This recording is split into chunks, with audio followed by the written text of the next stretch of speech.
ఇంతకుముందు వీడియోలో మనం రామాయణం ఎందుకు చదవాలో నేర్చుకున్నాం.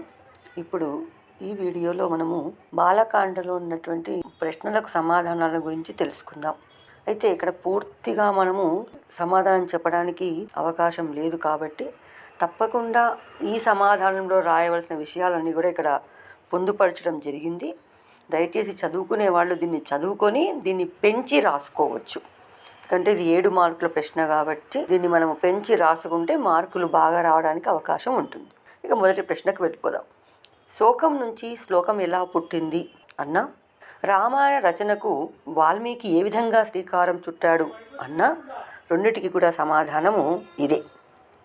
ఇక విషయంలోకి వెళ్దాం. నారదుడు వాల్మీకి ఆశ్రమానికి వచ్చాడు. వాల్మీకి విశిష్ట లక్షణాలను తెలిపి అలాంటి వ్యక్తి ఎవరైనా ఉన్నారా అని అడిగాడు.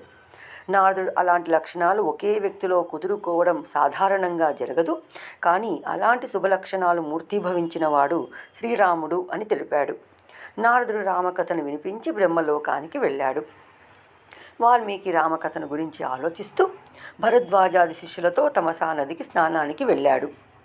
ప్రకృతి అందాలకు పరవశిస్తున్న వాల్మీకి ఒక కొమ్మపైన క్రౌంచ పక్షుల జంటను చూశాడు.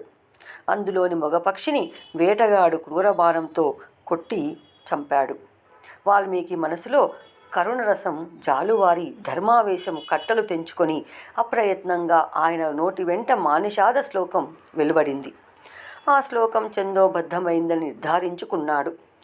ఆ విధంగా శోకం నుండి శ్లోకం పుట్టింది.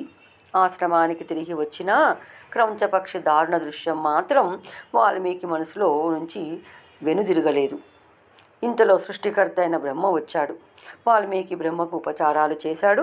బ్రహ్మ ఎదురుగా ఉన్న క్రౌంచపక్షి బాధ వాల్మీకిని వదలలేదు. మనసులో మానిషాద శ్లోకం మళ్ళీ మళ్ళీ ధ్వనించింది.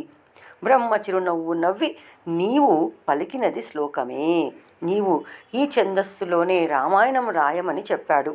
స్పష్టంగా నారదుడు వివరింపని రామకథా రహస్యాలు కూడా స్ఫురిస్తాయని అనుగ్రహించాడు. ఈ భూమండలంలో పర్వతాలు నదులు ఉన్నంతకాలం ప్రజలు రామాయణం కీర్తిస్తుంటారని చెప్పాడు. ఈ విధంగా బ్రహ్మ ఆజ్ఞ ప్రకారం వాల్మీకి మహర్షి రామాయణ రచనకు శ్రీకారం చుట్టాడు.